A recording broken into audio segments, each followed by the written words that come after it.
Put that in. Here I go. On my own now. Don't need nobody. Stronger than yesterday. It's nothing but a mile away. My loneliness will killing me no more. I'm stronger. Oh, I was ending it. RuPaul's Drag Race. Start your engine. RuPaul's Drag Race. May the best woman win. RuPaul's Drag Race. Start your engine. RuPaul's Drag Race. May the best woman win. Welcome to the RuPaul's Drag Race recap show for Season 9, Episode 14, titled Grand Finale. My name is Joe Betance, and I am joined, as always, by one anxious co-host. From the podcast pod is my co-pilot. Please say goodbye to Taylor the Latte Boy. Oh, that makes me sad and thrilled. I was all like, what do you mean sad? Guess sad. No, sad. No, it's just, I mean, this is the season that would never die. And particularly because we're going to talk about this at the end. It's just the show we're releasing on the feed is our final show. Like, right. You know what I'm saying? We still have voicemails to record, private shows to do. Yes. I'm your private podcaster, a podcaster for money. Say we'll what you want me to say. Us to do. Yeah, no, that's been my thing where there have been nights where I will admit I've done the I gotta go talk about Drag Race now, and Babalu is very much of the just quit. Tell Joe you don't want to do it anymore. I'm like, I can't. We have created obligations for ourselves. We have responsibilities, and we will follow through and we will push through. So, but I'm ready to talk about something other than this group of queens. Because let's talk. We have some things to talk about, Taylor. Let's talk about our interview with Eureka O'Hara. Do you have any thoughts about that? Any insight you want to share, like behind the scenes tea? Did you get a chance to listen to it again? I haven't listened to it yet. I was very busy at work today, and then we had to go food shopping tonight. But I am probably going to listen to it tonight after we tape this episode, because that is one that usually when we record a podcast or when I record my other podcast, you kind of remember what you said, and when somebody's when one of us throws the ball, the other one hits it out of the park, kind of thing, as far as jokes and as far as conversations, that kind of stuff. I don't remember a lot about the conversation with Eureka. I was very nervous because, as we talked about, we had hashtag break the stream happened. Mm-hmm. So, and we were trying to we had her on the phone and trying to work things out. And you pretty much said, why don't you start the interview? And I just went right into it. And luckily I had a list of questions, and I wanted to ask specifically about her look from the finale. And it just segued into this really nice, I thought, you and I kind of taking turns asking questions. Mm-hmm. I thought she was great. She gave great answers. I am now a fan. I am definitely a fan. I know that I wasn't necessarily a big fan of her early on in the season, but now I am really looking forward to seeing what she does in season 10. How about you? Well, I've interviewed her a couple of times already, and so I got that after the first interview, and we've actually gotten a lot of love from people who've actually listened to the show either live or they listened to it on the feed, who've just really, really enjoyed the interview. They've been really, really complimentary and flattering about the interview with Eureka O'Hara. So if you guys skipped it for whatever reason or thought, I don't want to listen to it, I would recommend going to listen. I actually listened to it last night, and I found it very, very good, if I do say so myself. Yeah, I was going to say, we were awesome. Well, not that we were awesome. It's just, she's most of it. But absolutely. And the one thing that I loved was that she kind of confirmed theories that you and I have had as far as editing, as far as things that we thought that happened behind the scenes. So kudos to us for having that observant eye and picking up on some stuff. And kudos to Eureka for kind of sort of confirming without officially confirming stuff that we thought. But you know what's so funny is, and we can talk about this later off the show, is as fun as that was, I don't know if I'd do it again.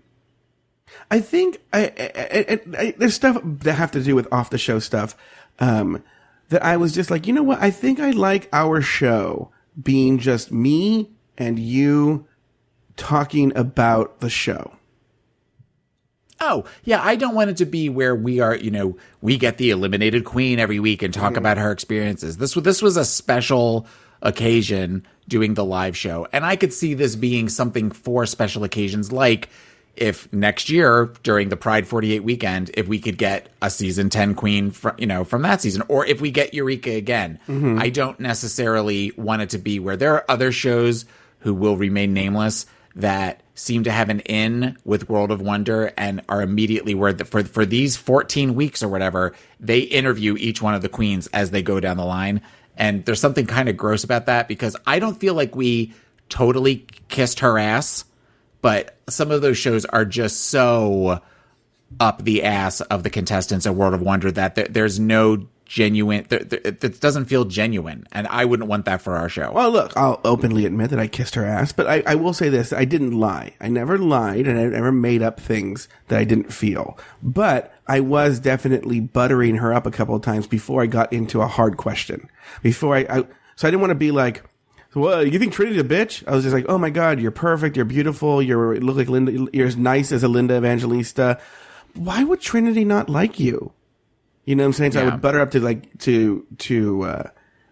I'm exposing all my interview secrets. Well, and I don't necessarily think that you kissed her ass. There was a reason for kissing her ass, and I think that you presented some of those questions that started off kind of sort of like ass kissing.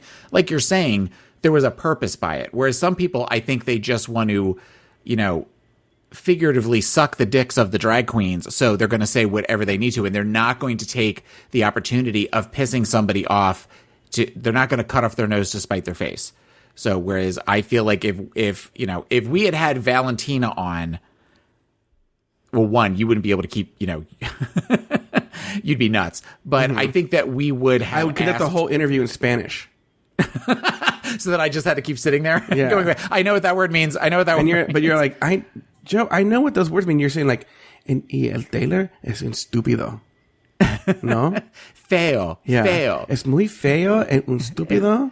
Y yo soy feo flaco. Gordo. Feo gordo. Yeah. No puedes, I didn't know how to see. How can you see? I don't know how to speak Spanish, but, I know. Okay. Sorry, Latinos. I don't know how to speak Spanish, even though I'm Mexican.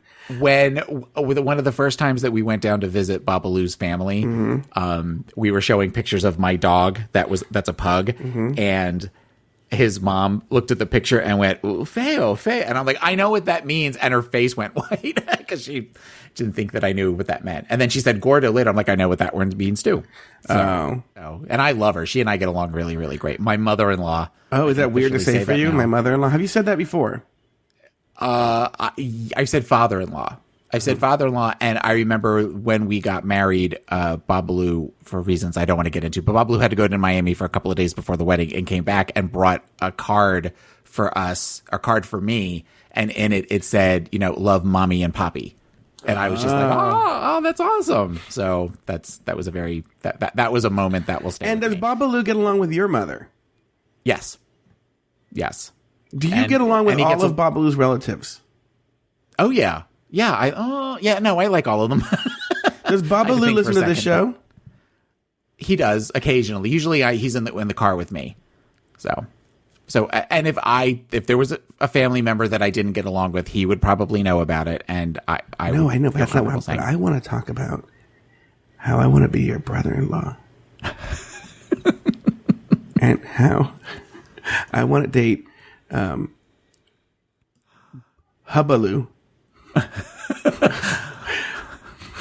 Brobaloo. Yeah. Brobaloo. Is he broy?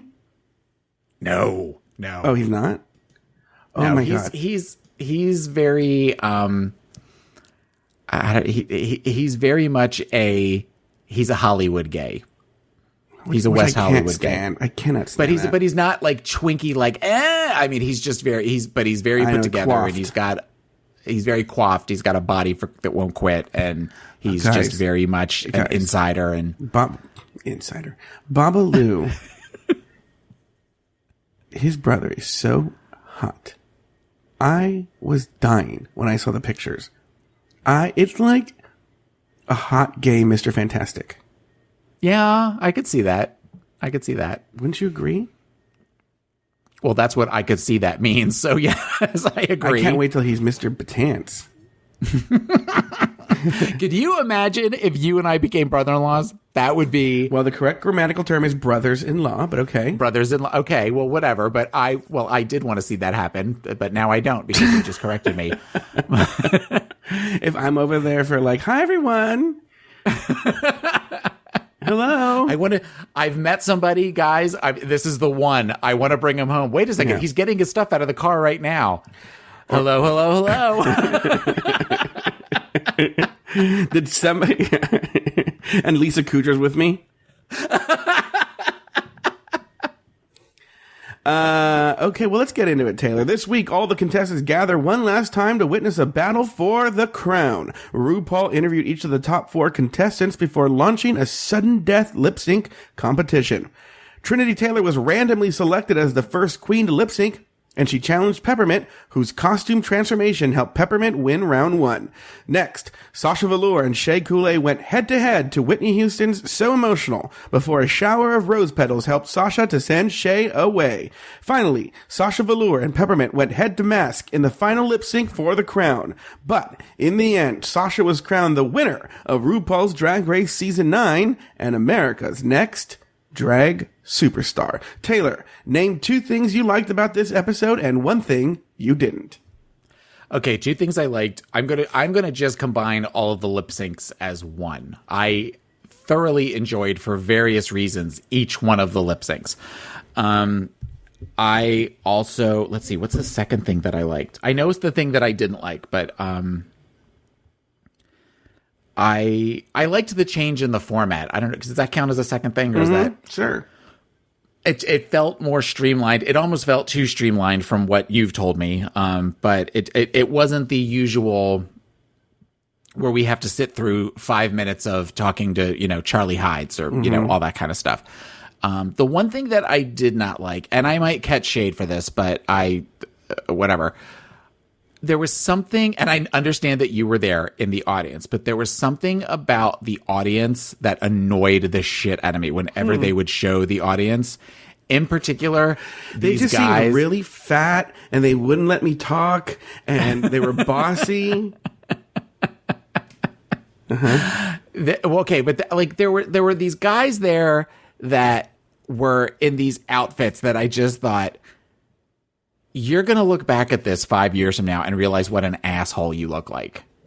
That on top of that we felt the need for the first 20 minutes of the show that anytime there was an audience shot, it was of that Joey Crefector or Trifecta, asshole, whatever it is. There's just something about that just annoys the shit out of me, that I'm like, why do they do that every year where they focus on one twink, which he's barely a twink at this point, and that they constantly shoot shots of that one person, and it annoys me. They had that, and the 2 fat gross guys that were in the gold lame like zip-up jackets with no shirts on, and there was this one queen in a sleeveless shirt with a big fedora with a weird feather. You all look like assholes. Just stop. Focus on the queens. That's what I want to see. What about the one dressed as Valentina with the mask? Well, even that was just like, okay, that one I kind of get because that's almost like a cosplay thing. But then there's one shot where it was some sad girl with this weird pillbox hat on that it's like, and she's got this very flat affect. It was just this weird shot in the middle of all of this craziness going on that I didn't understand. But that was the one thing that every time and there was always like, 3-4 seconds, but it was just enough that I was like, ew, ew, ew. And the whole thing when RuPaul made the announcement and this Joey, what's his name? Joey Graceffa does the whole like, what? Oh my God, clutching the pearls. Bitch, you're sitting next to Todrick Hall. You don't think Todrick Hall told you about this before you guys sat down? Okay, wait. Well, I want to speak on that, but go on your rant. I have something to say about that. Okay.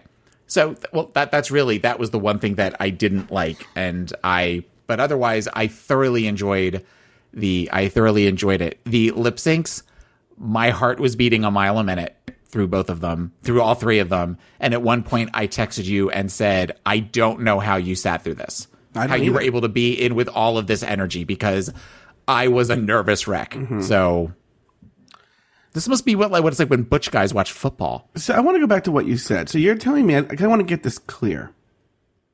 You had a problem with a bunch of guys there who were dressed in silly clothes. That were not contestants. Yes. That's the difference. If you're a contestant, you're supposed to be dressed in silly clothes, and we celebrate you. But some of these guys, there was just something about them that it just annoyed me. And I get that I'm this fat, pasty, hairy guy that lives down in St. Petersburg, Florida, watching this show.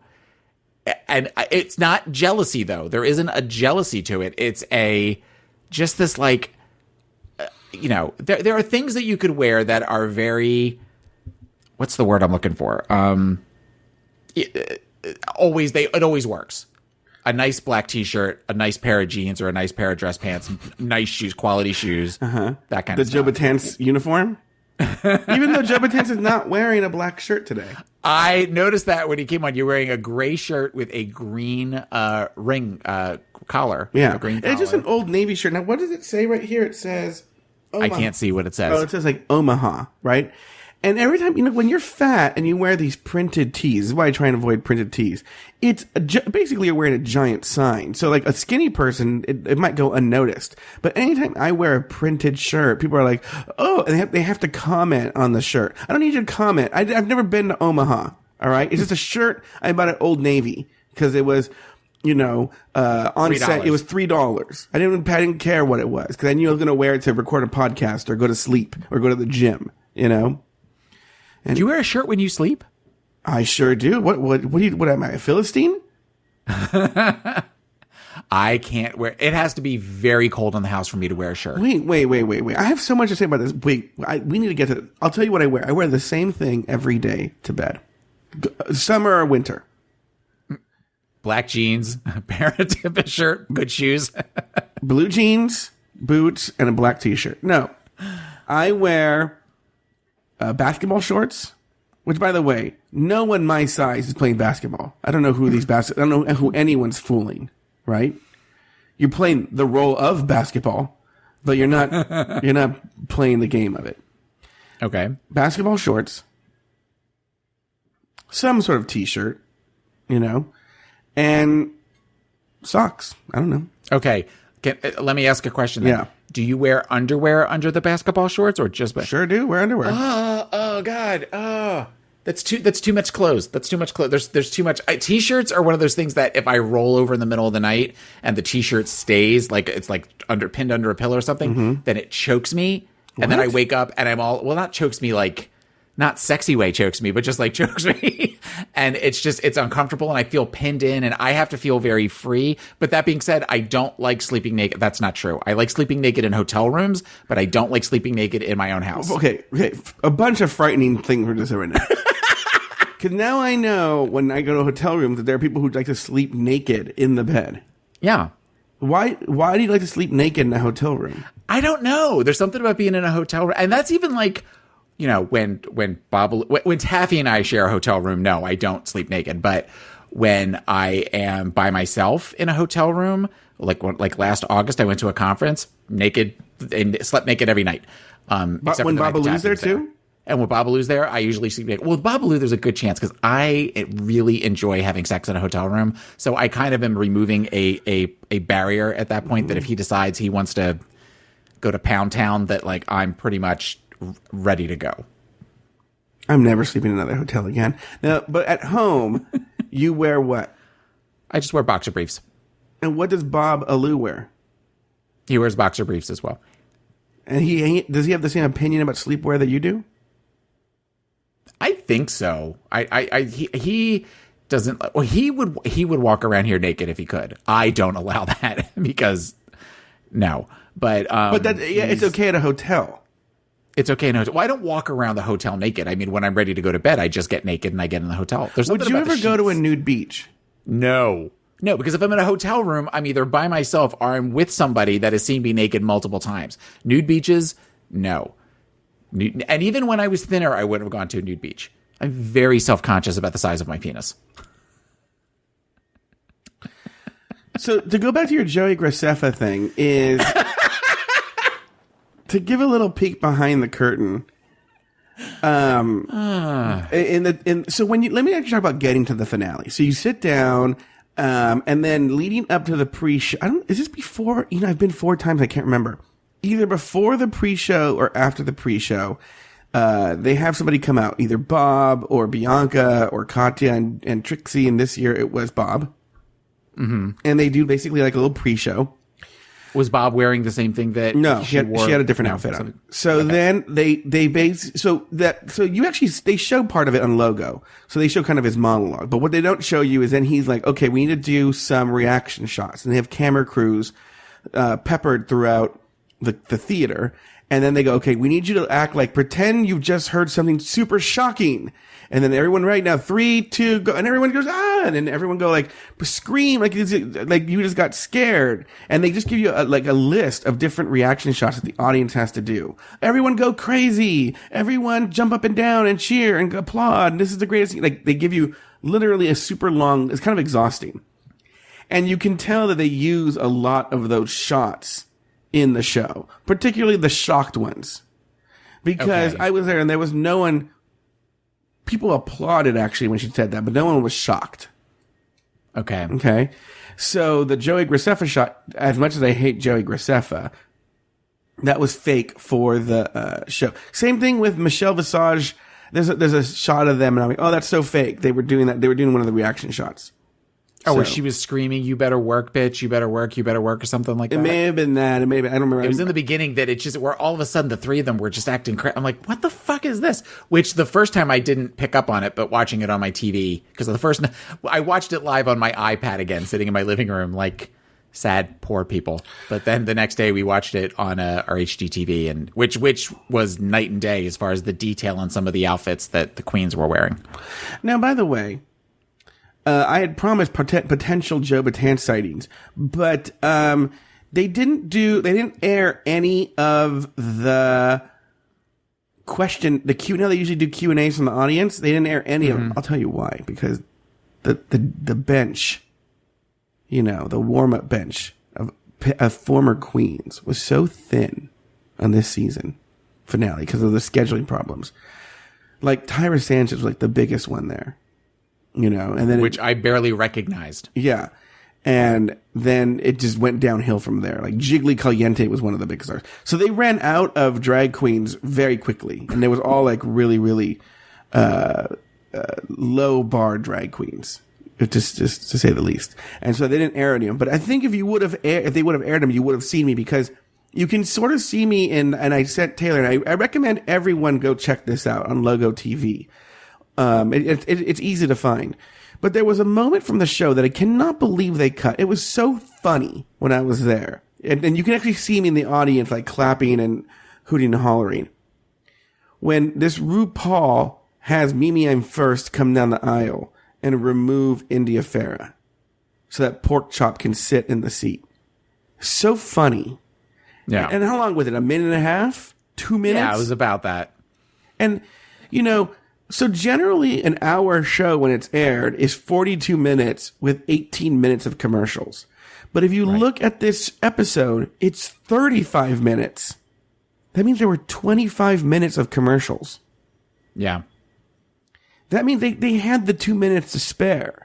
So it wasn't like oh my God, we have no time. It was a very lean show. They should have put that part in. A friend of the show, Larry Flick, who's the host of One-on-One with Larry Flick on Sirius XM Radio Entertainment Weekly Radio Channel 105, was telling me today, in a private conversation, that he thinks that they didn't air it because they were worried that a lot of the fans wouldn't know who these people were, which makes a lot of sense. I mean, Mimi I'm First and India Farah are from season 2. 3.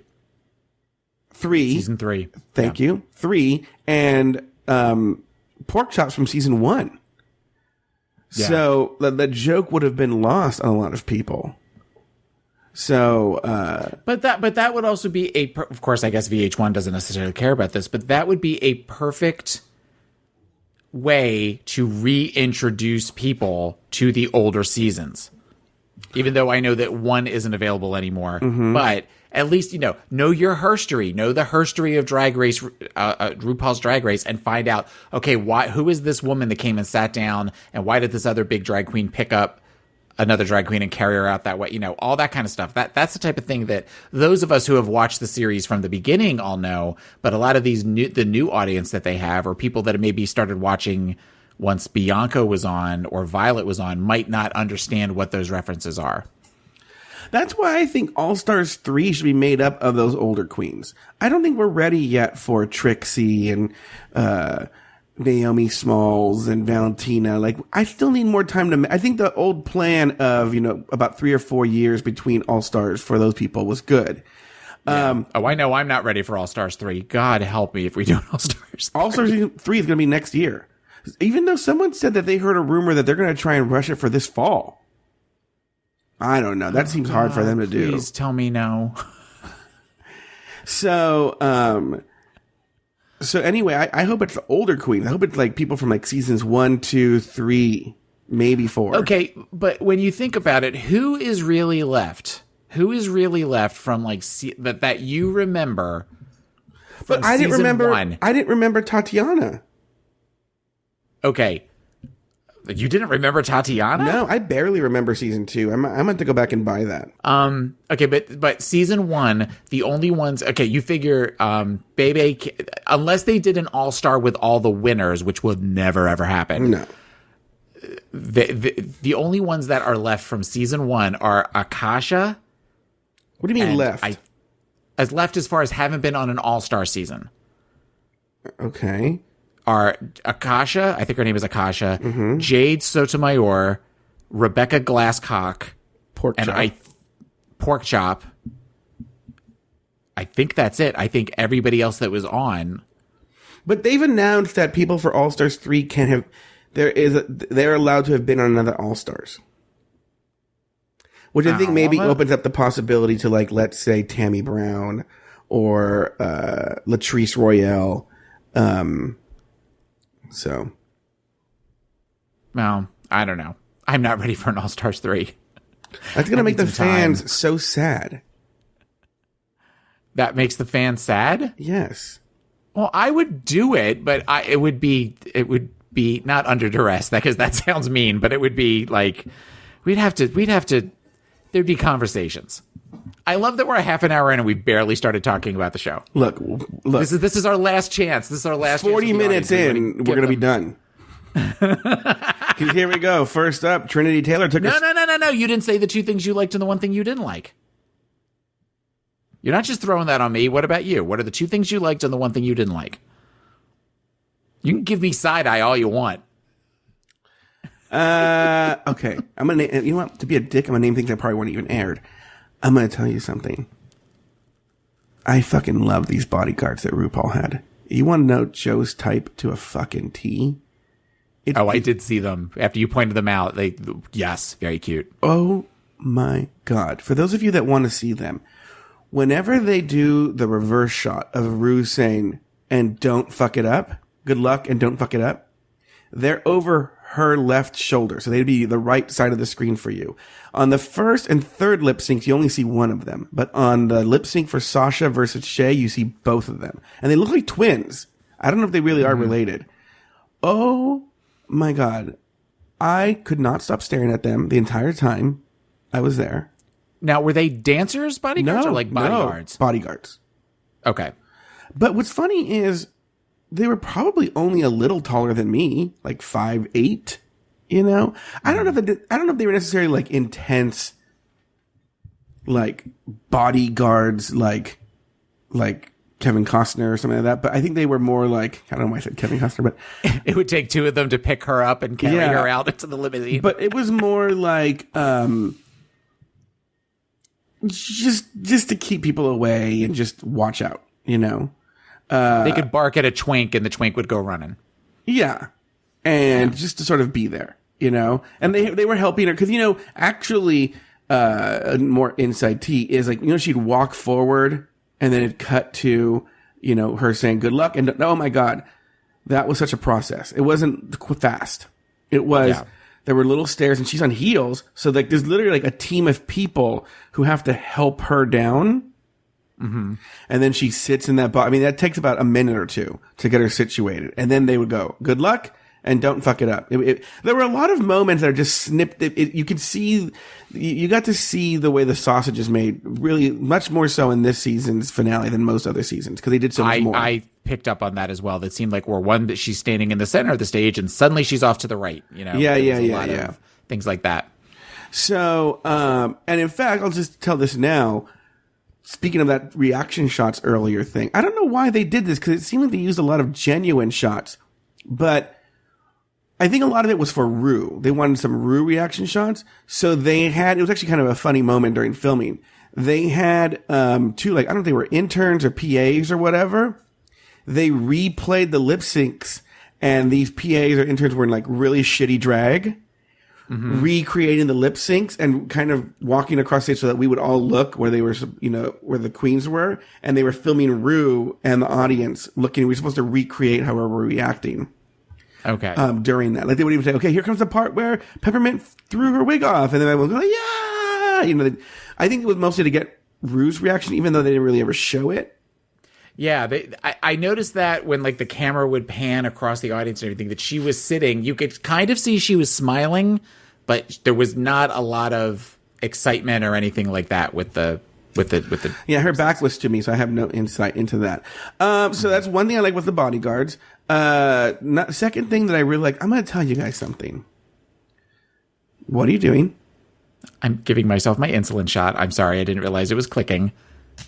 I want everyone to know that if someone did this on Taylor's other show, he gave themselves life-changing medicine, yes, I would not have a problem with it, and I would have just edited it out. Anyway, go ahead. The second thing that I liked was Taylor's right. Being there live and seeing the lip syncs live. I don't know how to tell you. I almost feel like saying everyone I feel should summer in the south of France. It is lovely, But if you ever have the opportunity to go to, especially if they keep this format, which I know we'll get into this, it's a very controversial format. If they do keep this format, it was the best time I've ever had at a season finale taping. Because there were actual stakes. The reunion part is always dreadful. It's so boring. That's why it's easy to spot me, because you can find exactly where I am. I'm literally next to the door because I was planning an escape. I was planning to just dash out of there after the beginning.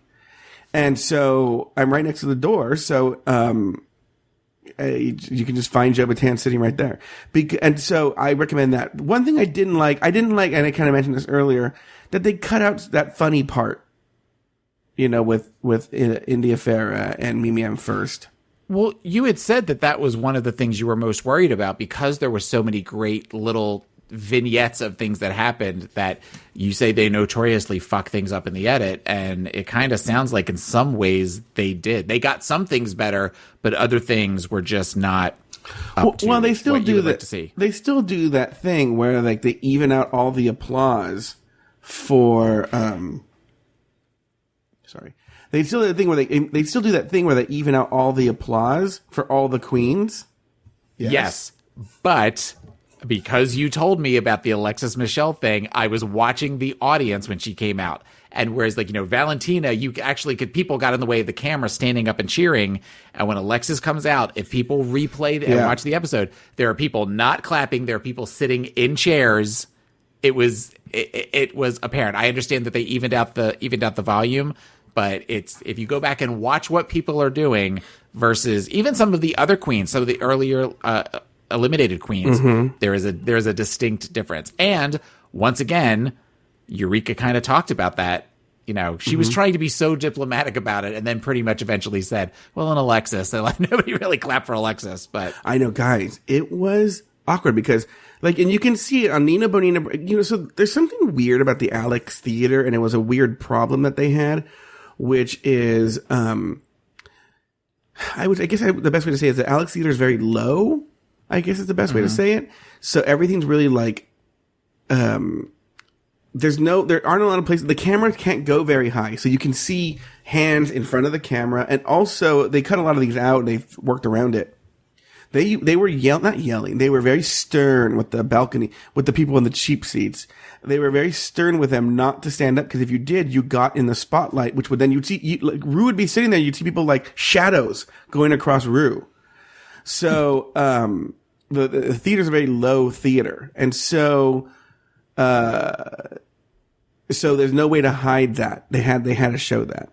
So, okay. First up, Trinity Taylor took a strong early lead despite a lip sync malfunction, but Peppermint's wardrobe transformation helped Peppermint vanquish the undefeatable Trinity Taylor. Taylor the Latte Boy? Wait.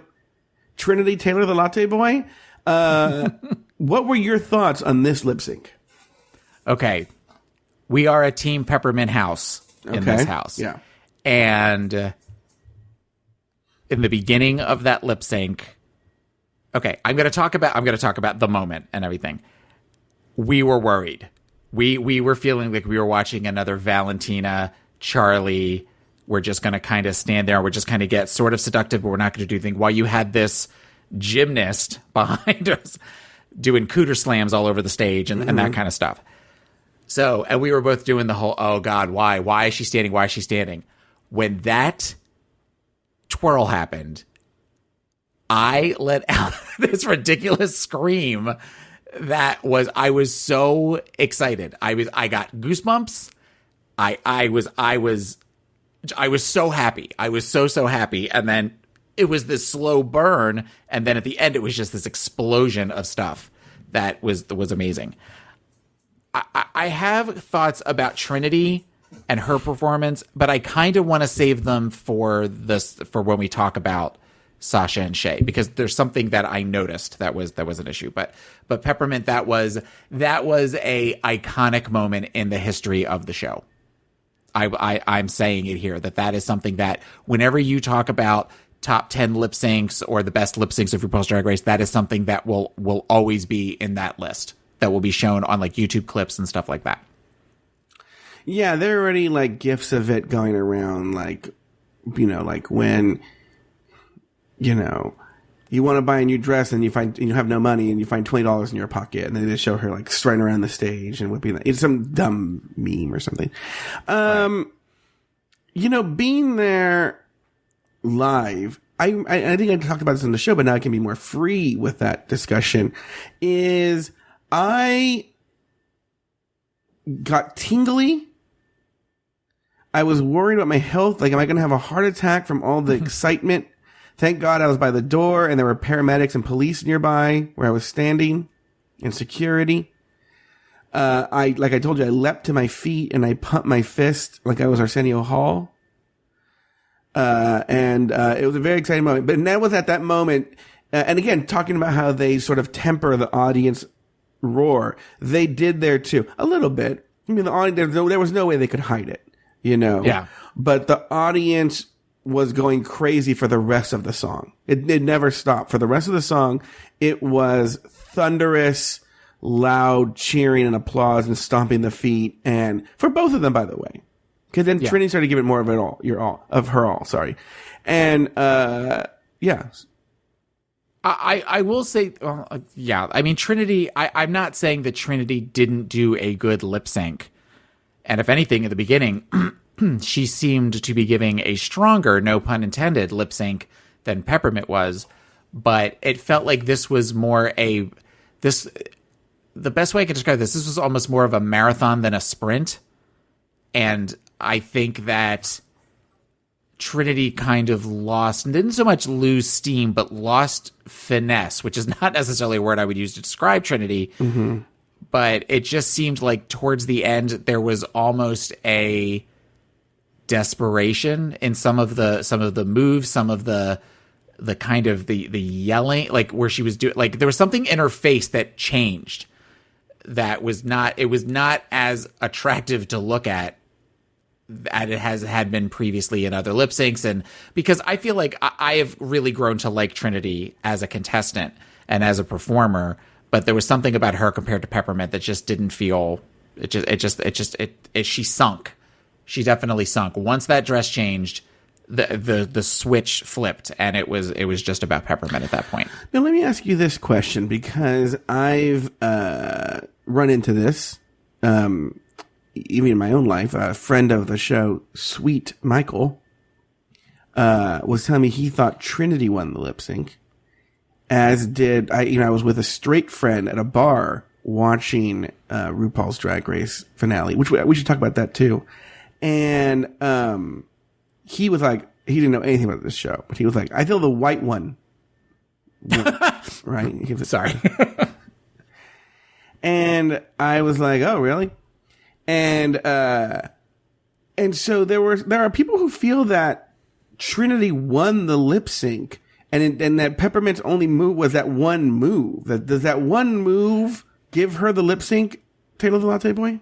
Yes and no, because I feel like her energy changed. That's the difference. One, the energy changed.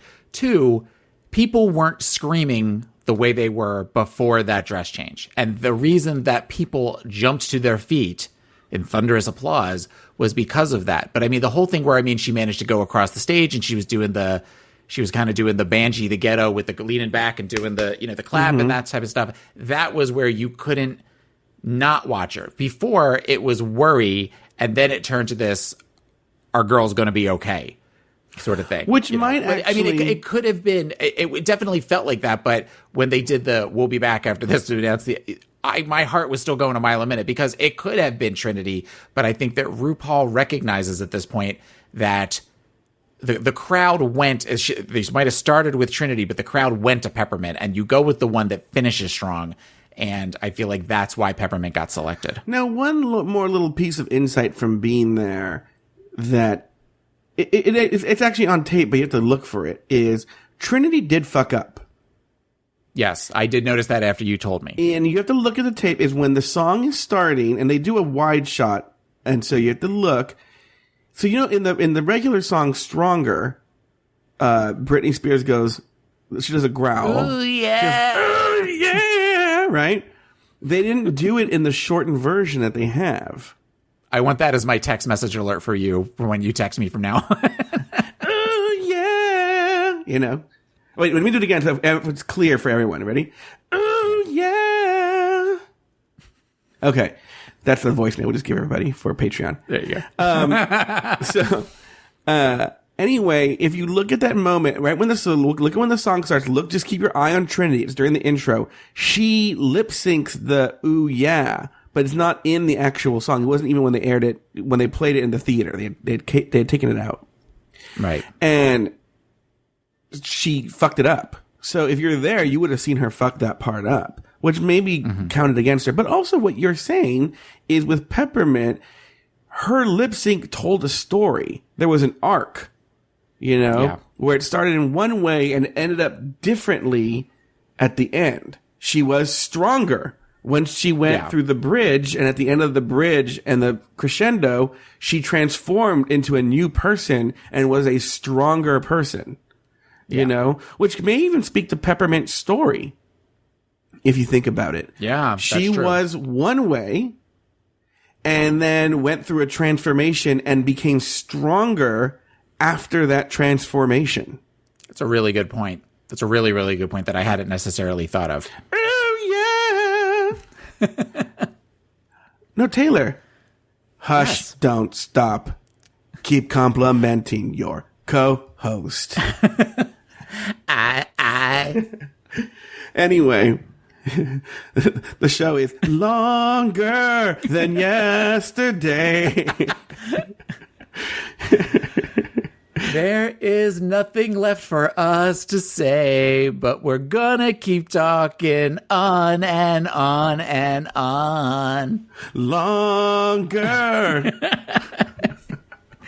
Okay. Here we go with season 6. Hold on. But keep going. What are you doing? Keep going. Okay. With the song? I don't know what to sing. Here I go with season 6.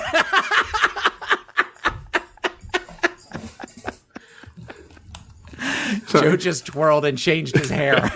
That was a visual joke for Taylor. Okay, and then my hand hit the ceiling fan. Yep. Yeah, that was awesome. That's gonna play really well on the podcast. In the mind's eye, imagine Joe twirling from his gray T-shirt and a wig on, and a towel, Yeah. to just a gray T-shirt, and now his short hair, Yeah. short pixie looks.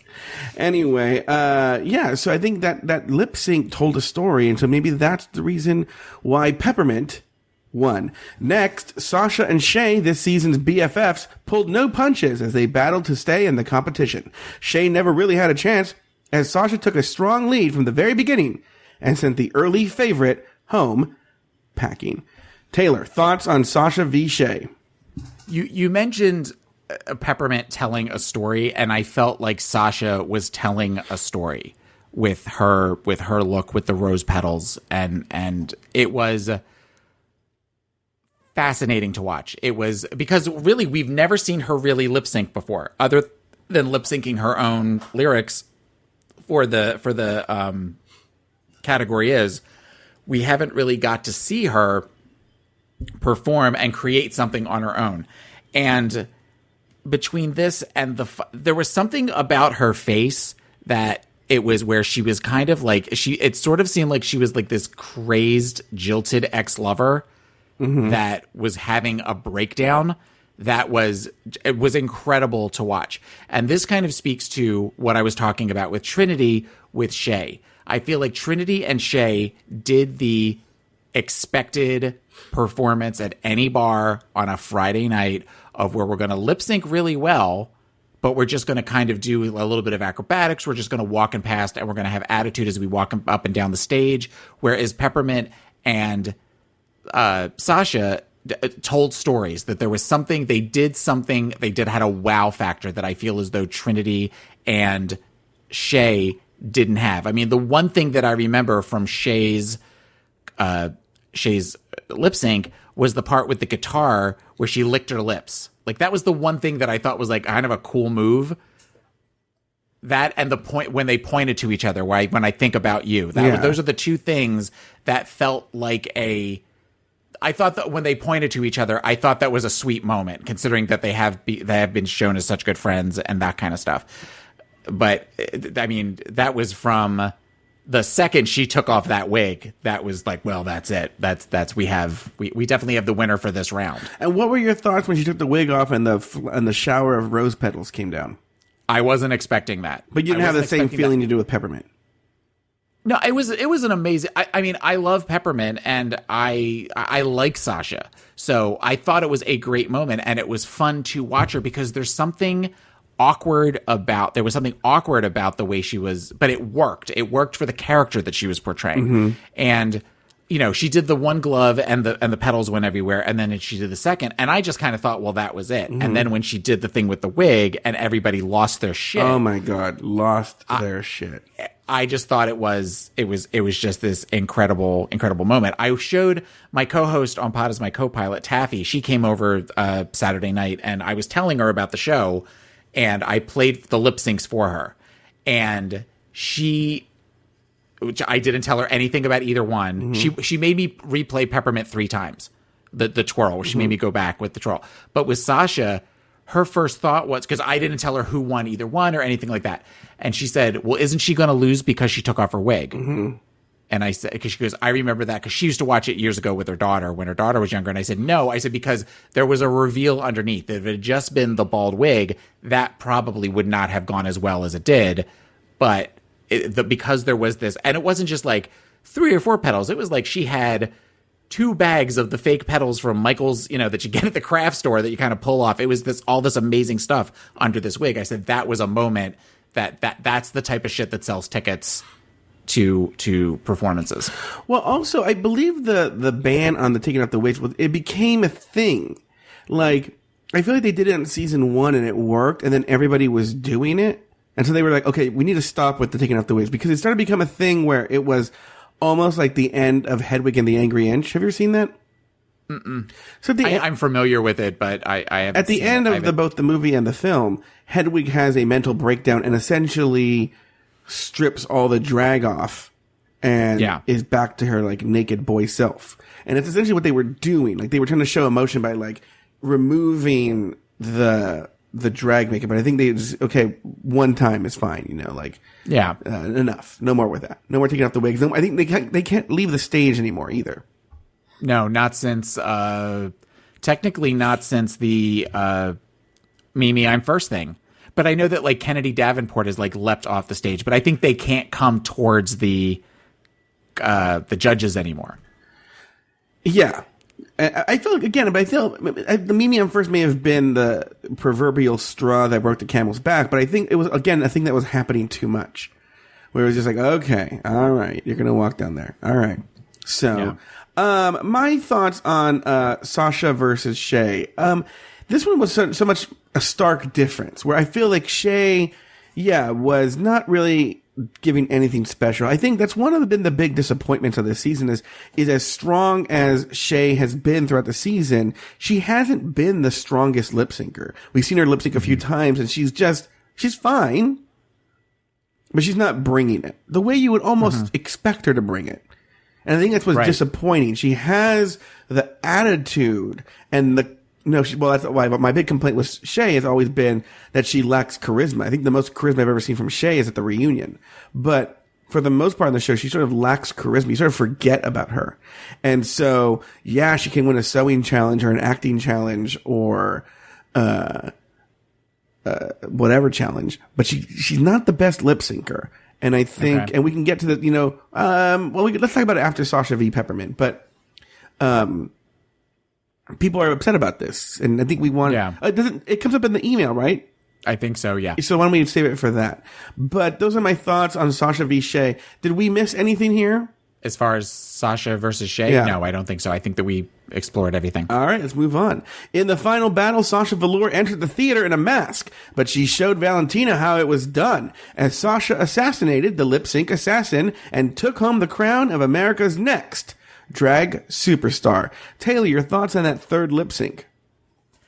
I think that Peppermint fell into the trap that Trinity and Shea did, of where, other than that one kind of little glitter moment, which felt like it got lost, there wasn't anything special about Peppermint's lip sync. Whereas again, Sasha told a story. I also think that I feel like that dress and the mask were very deliberate because it kind of put bookends on the season of the first look we saw her in was a Lady Gaga inspired look, and I felt like this one is also a Lady Gaga inspired. There was something very, very much with that, with the mask and everything. She looked great. She was, the focus, one of the things with her being a bald queen is that there is no distraction with the hair. So, you are focused on her face. And she looked, again, like the jilted lover. There was something very similar about both her lip syncs, but this was where there was a defiance at the end of it. Whereas with the first one, she just looked like she was having a breakdown. And with this song, it was like she started off breakdown. She started off pissed off at this guy she was singing to, but eventually goes, you know what? I'm going to be all right. Fuck you. And it was fat, and like to the end where she was almost like joyfully dancing, where she was swinging that skirt around the stage, and I just loved to watch that. And I pretty much knew at that point that she had to have it. If Peppermint had gotten it, I think there would have been a lot of controversy about it. I also have thoughts about the final two, but I want to give you a chance to talk as well. I'll be honest with you, being there, I felt it was a lot closer than it appeared on television. I remember you telling me that. I felt on television they edited it slightly by focusing more on Sasha. They gave her more of the advantage. But I remember watching both of them because, again, you have the whole frame there. And I felt it was a lot closer. Maybe I probably still would have given the edge to Sasha. But it was much closer than you would think from watching the television show. Now, were you going to talk about, because there are people who are pretty pressed about Sasha winning the whole thing. How do you feel about that? I think that when you look at the big picture, Sasha deserved to win the season. When you take those four, and part of the reason why is, okay, when you look at the top two, Peppermint was in the bottom, Sasha was never in the bottom. Peppermint had some questionable fashion choices And while I didn't necessarily like everything Sasha wore, they always commented on that that Sasha tells a story. Her looks were very editorial and very well put together. Whether or not I like them, it doesn't matter. The judges like them. Mm-hmm. And I feel like she allows the concept of drag to extend beyond what we've seen. I think you're going to see less and less of the seasons 1, 2, and 3, those winners, specifically seasons 1 and 2 of the pretty boy in a dress. I think we're getting farther and farther away from that. And it's going to be much harder for queens like that to rise to the challenge. When you think about, starting with Sharon Needles expanded the way we look at drag. Bianca was another person who expanded the way we look at drag just from the makeup alone, let alone the ability, the quick wit and the comedy and that kind of stuff. And even you look at Violet Chachki, who, while makes for a pretty queen, her look goes above and beyond, and it was much more of a high fashion sort of thing. Bob the drag queen, comedy. Bob isn't known for her looks. Bob is known for being funny and kind of being out there as far as the clown type thing. And I think that we are going to see more people like Sasha, or people that expand the concept of it more than we have. I almost feel, and there's part of me that I know that I could possibly get shit for this, and I'm not saying it in any disrespect to the top 2 queens. I think that the top two queens, while they both gave great performances and deserve to be there, the deck was stacked towards them. Because I think that if either one of them had won, it was going to be seen as a positive thing for the show, particularly because Peppermint is a trans woman, and all of the shit that RuPaul has gotten in the past with the trans community. I think that was kind of shown as I don't want to say allowed, that's probably the wrong word, but Peppermint, they definitely wanted to give Peppermint as much of a chance as possible because they didn't want to be seen as eliminating a trans contestant early on. And I know that sounds shitty, and I don't mean that to sound shitty, but I overthink this show, and I feel like that there is a possibility of that, and I don't want to get hate mail, and I know I probably will, but I can't help but think that there might not have been something behind the scenes that said, well, we want to kind of show how far a trans woman can go on the show. I'm curious as to your thoughts on this. I'm scared, but I'm also curious as to your thoughts on this. Well, I'm trying to think of how I could see how it was favored towards Peppermint and what you're saying. By the way, there are people who think that the Trinity being chosen first was rigged. I was there, and it was comical when Rue spun the wheel, how long it went forward to the point where the audience was laughing and Rue was kind of like pissed because it wouldn't stop. And then finally when it got close, then we're like, okay, here we go. But so that was not rigged. People were pissed how long it was spinning for. But what happens if in the first round it's Peppermint v. Sasha?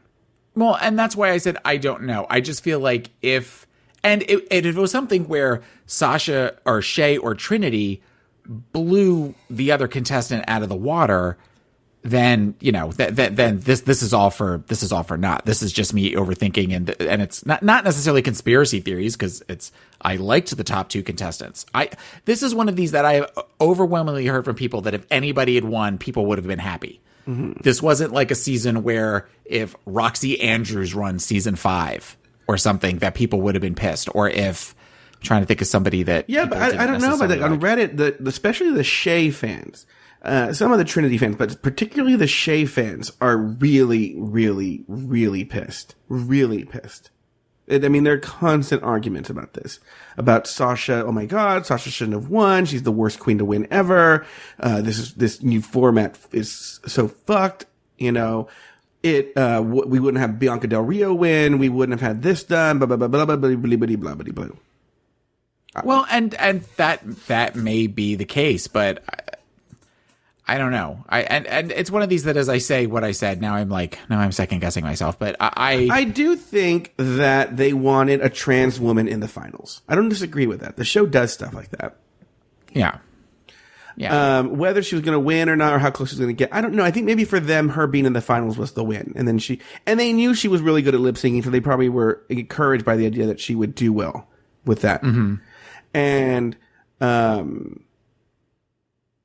yeah. So I don't think it's necessarily out of, I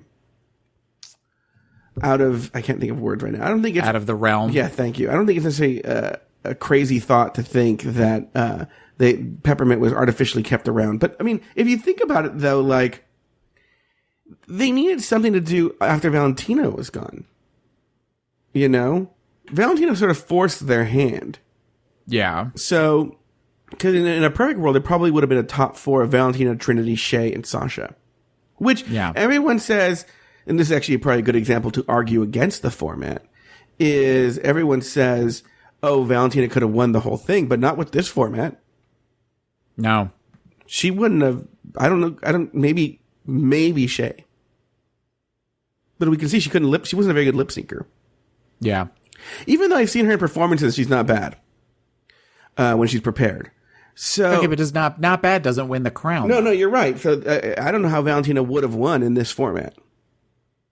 Peppermint would have destroyed her. Trinity would have destroyed her. Sasha would have destroyed her. The only one maybe was Shea. Yeah. You know? And maybe that's why the Shea fans are so upset, because there's the one that they stand for is just not a very good lip syncer. But at the end of the day, and I've said it before, and I've said it for years, this is RuPaul's world, and we live in it. And so you can bitch because people, you know, what happened with this finale is it ruined the theories that a lot of people held, which was historically in the past, up until this season, the queen who performed the best during the season was crowned the winner. And for the first time in Drag Race history, that wasn't the case. Shea had the numbers, you know, and she had the numbers to be the winner, and in any other season, she would have been the winner. But okay, yeah. So she had how many wins? 4. 2 of them shared with Sasha. Okay, so she had 2 wins on her own. How many wins did Sasha have? Didn't Sasha have 1? She had 2 shared wins, and she never won by herself. Never won by herself. Okay, but you also figure Shea was up for lip sync one time. Mm-hmm.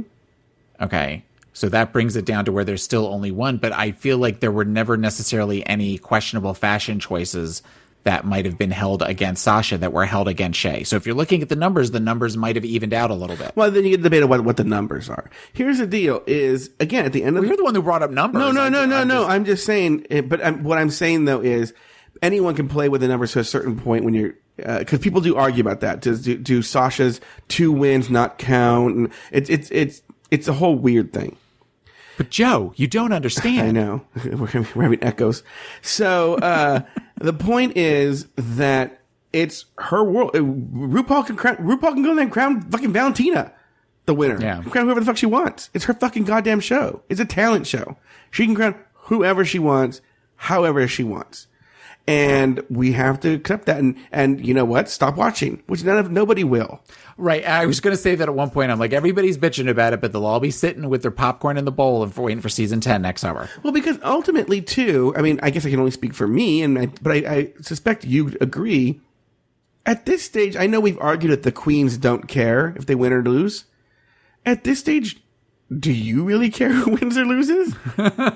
Like, to me, it is all about the drama and the lead up to the crown. But at the end of the day, I really don't care who the winner or the loser is. It makes no difference to me. Right. I mean, other than the fact that we are doing this show and we have talked about preparing for this show and preparing for Eureka for the interview, my life has kind of moved on since Friday night. Yeah. You know, and this isn't the be all end all of my, not that it ever was during the season, but I mean, it's not something that I focus a lot of energy on. Friday night after I went to bed, or when I was laying in bed before I did the live show, the other show, I mean, I couldn't stop thinking about the reunion. Mm-hmm. Or thinking about the finale, and I was replaying it in my head, and it was exciting. But then over the course of the weekend, it kind of faded away to, you know, other stuff, other than the fact that we're recording the show. I'll be honest with you. Up until like 1 p.m. today, I forgot we were recording the show. I was like, oh shit, I gotta write a script. So, yeah. So, whatever. Anyway, let's move on. Well said. Well put. Thank you. Let's move on to the reunion. Now, we're not going to go in depth about the reunion, but I do have a few things to say now that I couldn't say because, you know, but have any other thoughts come up about the reunion since? It's not necessarily a thought of what's about the reunion and we didn't really talk about the looks from the finale. And I know that's not your favorite thing to do, and we're already an hour in, but I do want to say two things. One, I thought Nina looked amazing. Nina looked beautiful. And that's not a word I think I've ever used to describe Nina, but I thought she was beautiful. We get it. Your name is Charlie. We don't need the stupid hair thing. We don't need the stupid necklaces. We don't need the stupid dresses that say name. Your name is fucking Charlie. We get it. Thank you. And that was the looks. Did you want to talk about the looks? Did you have a favorite look of anybody that other than the top four, or even including the top four? No. No. Okay. Yeah, I'm thinking about the looks right now, and I can barely remember them. And Farrah looked great. Farrah really did pretty. look really good. I loved Peppermint's look with the. I thought Valentina looked good too. Valentina looked good, but Valentina didn't look like Valentina. She just looked like a pretty drag queen. It didn't feel like it looked like her. And maybe that's because it was the blonde hair. I feel that's kind of her new look now. I feel that's the look she's always doing now. Whenever I see her. I'm trying to think. Nina. Alexis's dress was pretty. I loved, and we talked about it with I loved Eureka's dress. Eureka's a big girl, as we know, and that dress, she looked damn sexy in that dress. That fit her at all the right places and hid all the not great places. I mean, she just looked, at least on screen, she looked amazing. I don't know how she looked in the live, but I really liked Eureka's dress. I feel like James Mansfield has the same dress, that she just has one dress that she wears. Like, that's that weird white. I said it before, I said it again. She disturbs the fuck out of me. And I can't get over it. One of the things I wanted to comment with the reunion, now that I've seen the finale and, you know, the reunion, is I could tell watching the reunion, I was like, oh, if you just kind of keep your eye on it, like, you can tell Trinity and Shay lost. You know, they filmed the next day. And that anger that they're feeling is coming out because they were so extra on the reunion. They were like not afraid now, like, oh, well, what the fuck do I care? You know? I'm not going to win this thing. And so I'm going to go in. I'm going to say the things I've been wanting to say the entire time we had this fake congeniality race, RuPaul's best friend race. Now I don't have anything holding me back, and I'm just going to go in for it. Trinity said mean things about Eureka. She went after everybody. She went after Charlie. She said things that she wouldn't usually have said on the show. Well, she did early on in the show. It seems like with Trinity, once Eureka left, Eureka brings something out in Trinity. I don't know what it is, but her presence does something to Trinity.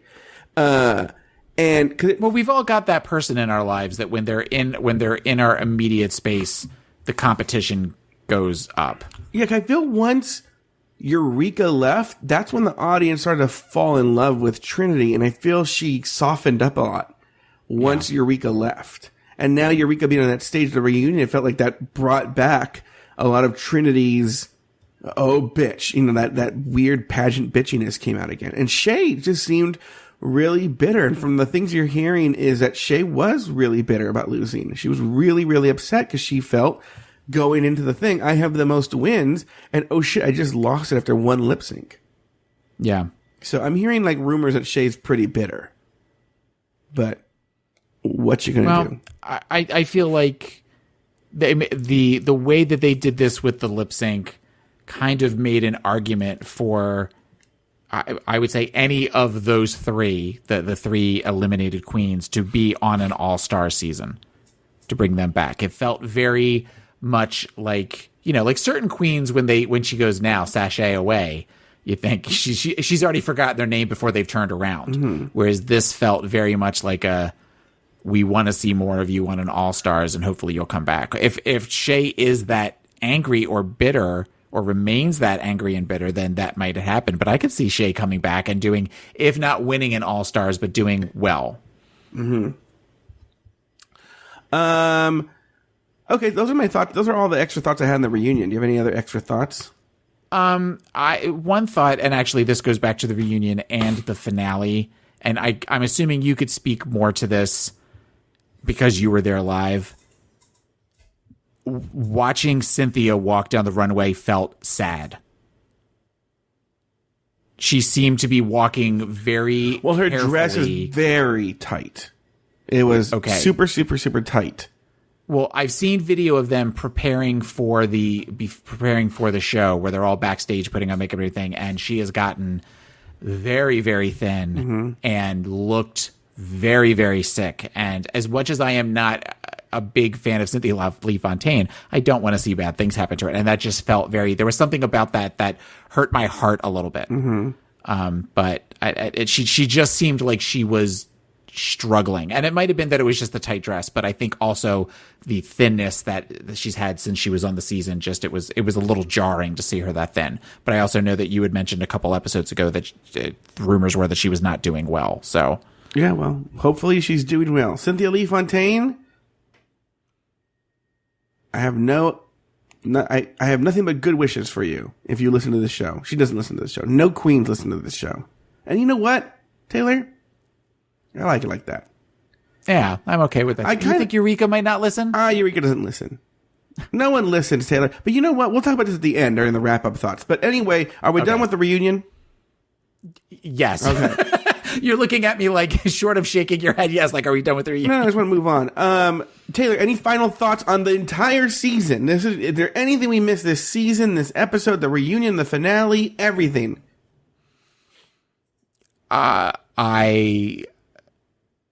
This was not one of my favorite seasons. But it was an enjoyable season compared to some of the other ones that we've talked about and other ones that we've had.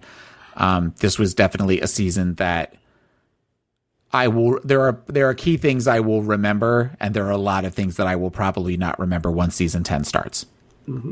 Like, I still think about some of the fights from season 8, and I still think of some of the Bob stuff from season 8. I don't know that I'm going to have as much of a collection of memories for this season as I did for last season, but I love doing the show with you, and I like we're not there yet. Parts. No, I know that. Okay, well, that's my all right then. Yes, and that's my thought. Okay, I would say that the show was a very by the numbers season. Yeah, except for they tightened up the ending, but like. And we'll go through this with season 10. We'll go through this every season where, like, up to Snatch Game, it's kind of like, what is this season? I don't know who anybody is. This is boring. Blah, blah, blah, blah, blah, blah. And then Snatch Game happens, and it takes a turn, and the queens are to see their eye on the prize, and the stakes are raised, and the drama builds up until the end. But then the the last couple episodes are generally disappointing because Untucked is boring, and there's not much really going on. It has like a weird curve where it goes up after Snatch Game, then it comes down when you hit the final 4, and then now this reunion brought it back up. It used to be just a slog to the crown. Yeah, I will say that is the ending is very different from previous seasons. I would almost suggest something though that we do for next year when season 10 Meet the Queens comes out. I think that. I know in the past that you guys kind of did a fantasy football type thing when you and our previous co-host, but I almost think that we should have a gentleman's bet. And rather than say, so that we don't fall into the Trinity trap again, where you and I each pick, if there's 14 queens, you pick 7, I pick 7, and then we just see who actually wins. And then we bet each other $10 or something silly like that, but just something that could be rather than, because there is part of me that thinks I'm almost afraid to go back and listen to the Meet the Queens because just how wrong you and I both were on something. Wait, we covered this on the last episode, on the episode 12 or 13. I know, but they kind of started talking about themselves and they sort of forgot about us. So I don't know what I said about a lot of the queens. Oh, shade button. I loved that they talked about us. I love that they talked about the show and that they talked about Drag Race. But I just, Yeah. it's okay. We want to promote their show too. What's the name of their show? I don't remember. The rundown. The rundown of RuPaul's Drag Race. And what are the names of the hosts? Fuck you. Eric and Alexander. No, Eric and Anthony. Eric and Anthony. Oh, I'm sorry. Oh God. All right, we have an email to read. Okay. Am I reading the email? Yeah, why don't you read the email? Okay. And it's from Carlos. Mm-hmm. Okay. I wanted to make sure it was the right one. And it's from Carlos. And he writes, "Hello, Joe and Taylor Tootie Ramsey." Very good, by the way. "Thinking back to the reunion, I sense Shay came after Charlie, Valentina, and Nina because she blamed them for the finale shift to live lip sync battles. Had these girls delivered solid performances, there would have been little incentive to focus the finale on lip syncs, and Shay would have most certainly won. Strangely, she came after Valentina for the same qualities that were her own downfall: lack of preparation and excessive self-confidence. For upcoming finales, do you think producers will stick with this format? Imagine future scenarios where a Bianca Del Rio type loses to a Darian Lake, or Valentina once again loses to her inner saboteur. Will production risk having clear winners fall short, or will they just invest more time in coaching and preparing their favorites? As always, a wonderful show and looking forward to next season. Carlos. P.S. Daniel was the one who asked for pick bribes, but here are some new ones. Let me tell y'all something about this Carlos. Oh my God. Please tell them. This is a word that I don't normally use to describe men. He is adorable. He is super cute. He's somebody that if I was 20 years younger and seen him in a bar, I would have been a smitten kitten. I would have been the creepy stalker guy looking at him from the corner because he's super, super cute. Okay, let me chime in here. This guy is so my type, Taylor. And I don't... By the way, today, weird, sad turn of events I'm going to mention right now. Today is the actual anniversary of breaking up with Cameron. Is it really? Today is the anniversary of breaking up with Cameron, yes. Oh. And so Cameron was 20 years younger than I am. And I am not ashamed to say, like, look... I don't mind if Carlos is 20 years... What I'm saying, I don't care if he's 20 years younger than me. This Carlos is so my type. I'm so into this Carlos. Please always send pictures. He is so fucking cute. Oh, my goodness. And he's got a cute cat, too. I didn't even see the cat. There's a cat? Yes, the second picture, there's a cat in the background. A sad, chubby, orange tabby. My drag name. Sad, orange tabby. Sad orange tabby. Anyway, actually, Carlos is going to break us up right now. I completely disagree with you. The producers don't go like, well, Charlie and, who? Who was bad at lip sync? Valentina, and Nina. Well, Nina wasn't bad at lip sync. She was actually quite good. No, if anything, Nina was the one that pushed everybody off the show. Yeah, she was actually quite good. She gave up in that last lip sync because she was ready to go home. Yeah. But against Valentina, she was actually holding her own against Valentina, and she actually sent Asha home too, right? I believe so, yeah. So that bitch, she could bring it. So I feel they want to make good television, and that's fucking great television. They don't really care about the competition as a competition. Yeah. So that's my argument there. But the argument has come up that this should be the last time that they do it. Larry Flick, the host of One-on-One with Larry Flick on Sirius XM Radio Entertainment Weekly Radio Channel 105, has told me he liked the episode. I'm going to get more in detail tomorrow on the air. But he liked the episode, but that he thinks this should be a one-time thing, or they shouldn't do it every year. What are your thoughts on that, Taylor? Well, it's kind of like an All-Stars type thing. The twist for All-Stars last season, they shouldn't do again. They should come up with some new twist like they did changing from season 1 to season 2, because that you're going to get a group of queens that are going to audition for 10 that are thinking, well, I'm a lip sync queen, so if I can just stay in the whole time, it doesn't matter what my looks look like or my comedic talent or my acting talent. If I can just turn it out in a lip sync, then I'm guaranteed the crown. See, I don't like that argument because I hope they do it every year because this is the one finale that was not a boring, just slog through the reunion finale. Okay? One. So it actually made the finale actually exciting and feel like still a real competition, not just crowning who we knew was going to be the winner anyway. Which, if you think about it, everyone has bitched for the season 8. They bitched about this, and they bitched about it. Did they bitch about it with season 7? Not, I'm sure they did. But at some point, season 6, maybe, for sure. Season 6 and season 8, they were like, oh, we already knew who was going to win the whole time. It was super obvious. This fucking sucks. And then they add something to make it not so obvious who's going to win. They're like, this fucking sucks. The people who were going to obviously win didn't win. It's just, you can't please everybody.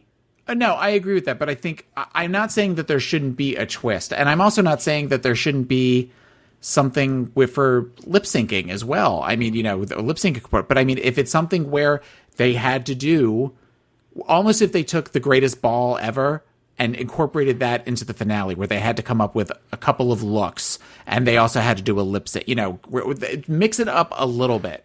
I agree with you that there should be some sort of twist, that it can't go back to that where she interviews 14 queens for 3 minutes each. And that's not going to work. That to go back to that is taking a step backwards. But doing something different, if they go back to the lip sync thing, I think you're going to have people, just like you saw people after Bianca won, you saw an increase in the comedy queens or people who thought they were comedy queens. After Violet Chachki wins, you saw people that thought that they were the high fashion queens, that kind of stuff. You're going to see... I guarantee you're going to see more out there, avant-garde, editorial type drag next season for all the people that after Sasha won, that they're going to be the ones who apply for it. Maybe not this season because I'm sure they've already selected the queens for season 10. But for season 11, if there's a season 11, which I'm sure there will be, you'll start... It's that, well, they won last time and I could outdo Sasha. I can outdo Bianca. I can outdo Sharon. I think you're going to see more of that kind of stuff. Yeah, but here's the deal. So would you say the same thing about people who are like, they're really good at sewing? Oh, well, people are the best sewer. You just know it's going to be... Lip syncing is an essential part of this show.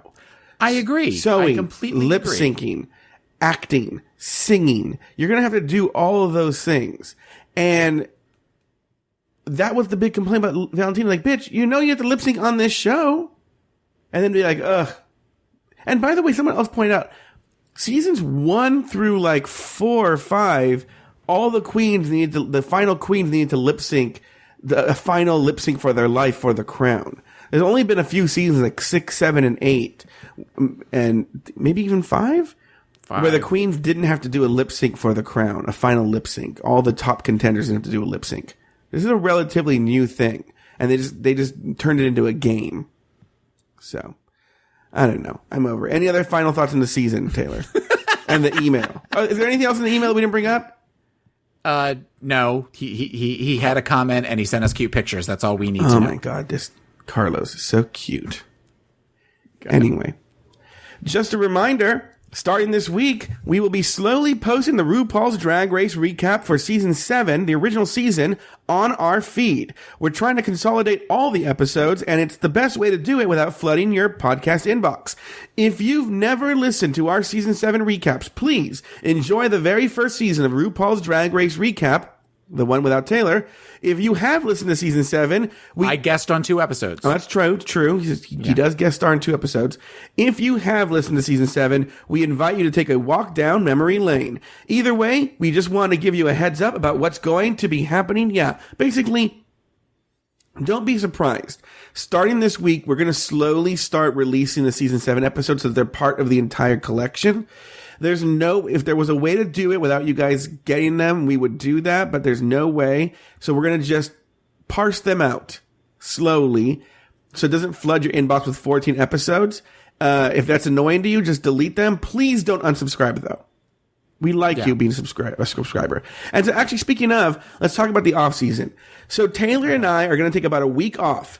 In early July, he and I are going to reconnect and satisfy our Patreon rewards. Okay? There are a lot of people who contributed on Patreon, and we owe them some rewards for different levels.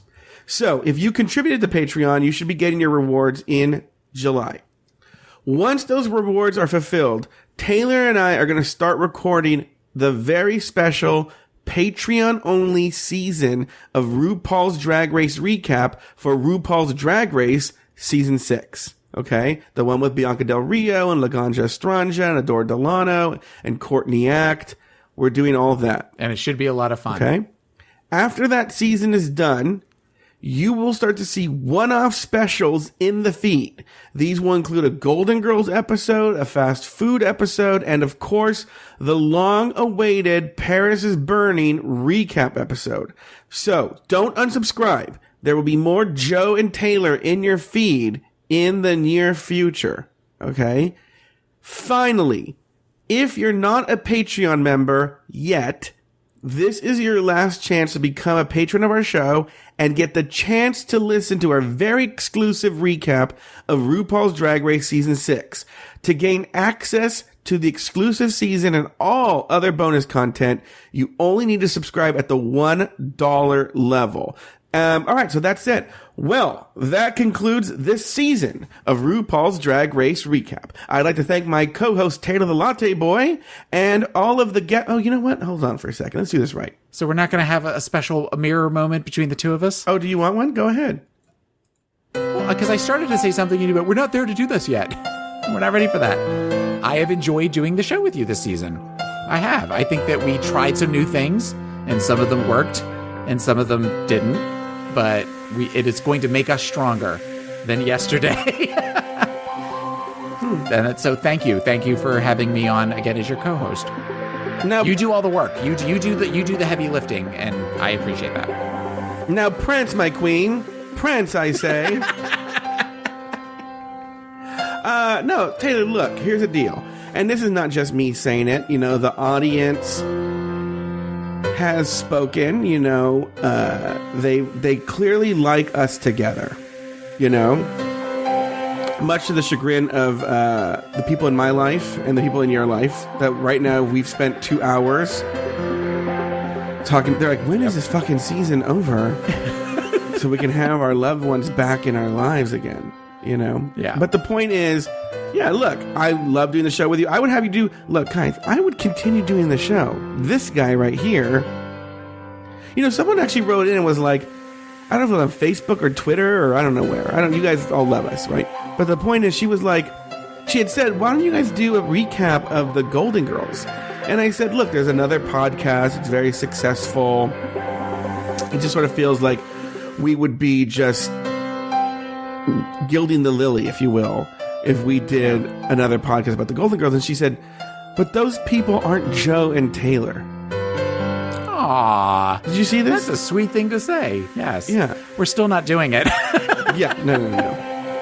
If someone wants to write all the scripts and do all the editing and pay us, then yes, we'll think about it. But no. So no, I've really enjoyed doing it. And so, well, that concludes this season of RuPaul's Drag Race Recap. I'd like to thank my co-host Taylor the Latte Boy and all of the guest co-hosts we had this season. So, for Taylor the Latte Boy, Mike Lawson, Jay Ellis, Larry Flick, Rodan, Claudia Maitland-Harris, Joey Buhecker even, Luke Miller, and myself. Sashay away until season 10. And remember, everyone in the audience, if you can't love yourself... By the way, no one hates himself more than me. Right? So I was thinking about that when I was listening to the interview. I was like, why am I saying this? I hate myself so much.